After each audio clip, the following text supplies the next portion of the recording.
Magagalit ba kayo kapag hindi kayo nabigyan ng 20% discount sa kinainan yung fast food chain? Kung oo, naku, baka magaya kayo dito kay Kuya. Si Kuyang nagwala sa Chowking dahil hindi siya pinagbigyan ng 20% discount sa in-order niyang pagkain. Panoorin niyo tong full video.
Bakit?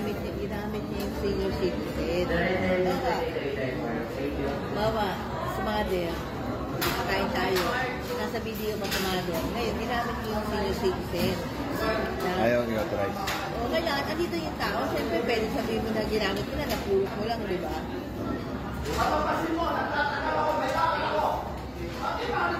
Wait na lang daw. Thank you. Ginamit yung senior citizen na. Modern po sila.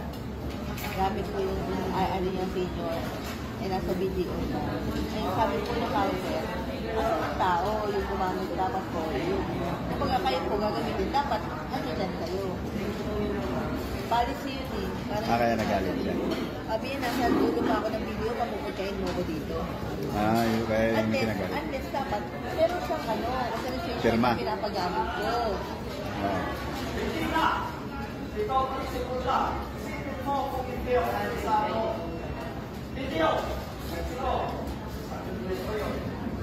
Pero wala akong tawag dito, pero wala na akong makaka-order.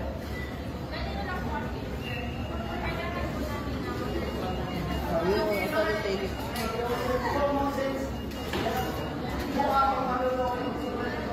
Hindi, ano yung policy yun eh. Hindi yung sabihin na, ano, kapatuloko yung may dala. Policy, hanapin mo yung tao may ano. Kung nakapigyan pa yun eh.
Ito daw video na to ay kuha sa isang Chowking branch sa Pampanga and hindi masyadong dinig kung ano ba talaga yung nangyayari sa paligid or doon sa mismong video. Pero buti na lang may translator doon na isang customer din sa Chowking. Siya yung nagsasabi or nagkikwento kung ano ba talaga yung nangyayari. So yun daw ay, ang kinagagalit daw ni Kuya ay yung 20% discount ng Chowking dahil daw umorder daw siya ng food And kiniklaim niya yung 20% discount, meron siyang hawak na senior citizen na ID, pero hindi daw siya pinagbibigyan ng discount nung cashier. Kaya tinawag din niya yung manager para mag-explain kung ano ba talaga yung problema. Ang problema din ay wala daw doon sa mismong store, sa mismong Chowking, yung may-ari ng ID, yung senior citizen. And ang policy talaga is dapat andoon sa store yung senior citizen na nag-order ng food, kasi alam ko per serving yung 20% discount na yon. And doon na daw nagalit si kuya na nagsisisigaw sa mga staff ng Chowking, and sa dulo is tumawag pa ng manager. And na-explain naman daw sa kanya na policy talaga daw ng store na kapag mag-a-avail ka ng 20% discount is dapat andoon talaga yung senior citizen mismo for documentation. Kasi ang alam ko dyan is meron din silang booklet na fin-fill outan for documentation purposes din talaga. Kaya kailangan talaga na andoon yung senior citizen mismo sa store. Or if hindi kaya ng senior citizen na pumunta sa mismong store para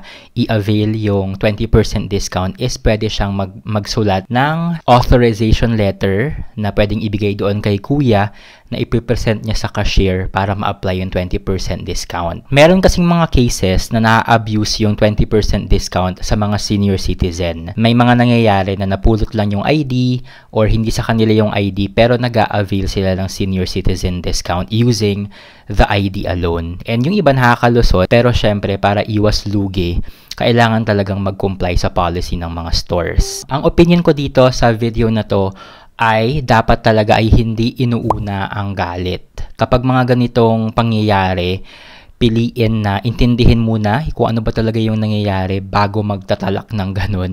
Dahil sobra yung iskandalo na nangyari sa Chowking store na yun. And for sure, knowing Chowking, talagang sobrang daming customers dyan na kumakain. And ang dami mong naabala, ang dami mong naperwisyo dahil sa ingay na nagawa mo dahil lang sa maliit na bagay. Pero siguro, malaking bagay na sa kanya yung 20% discount. Pero dapat, pinili niya na lang na intindihin yung pangyayari at hindi inuna yung init ng ulo. Dahil kapag mainit talaga yung ulo mo, talagang sisigaw at sisigaw ka dyan, gagawa ka ng iskandalo. At sobrang nakakahiya. And lagi nyo ding tatandaan na ang dami ng vloggers sa paligid nowadays. So kapag may ganyang pangyayari, talagang alam nila yung gagawin. Nakatutok na talaga yung camera sa'yo. And pwede kang mag-trending anytime, anywhere. Hindi mo alam kung in a good way or in a bad way ka magte-trending. Well, para kay kuya, it's a bad way siya nag-trending dahil kita ng maraming tao. Trending na tong video na to sa Facebook at kung saan-saan pa yan. Diba? Dahil lang sa 20% discount, nagkaganon si kuya. Maganda din na alamin talaga yung mga rules and regulations and store policy when it comes sa 20% discount na yan. Dahil yung iba atang store nagbibigay ng full discount regardless kapag buong family yung umorder ng food na kasama yung senior citizen. I think naka-experience kami yan before. Meron kaming kasamang senior citizen and madami kami. And I think na-apply yung 20% discount sa full amount ng kinain namin.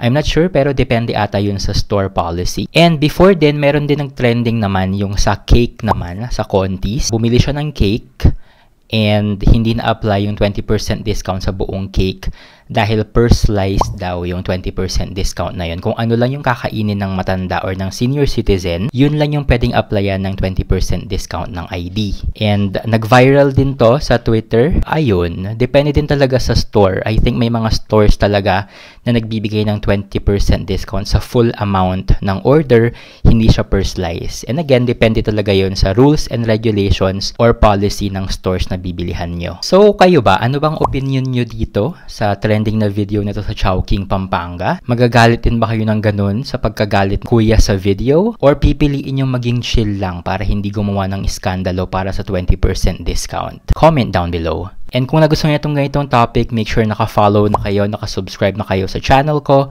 para updated kayo sa mga latest happenings. Ayun lang, thank you so much sa panonood and stay safe.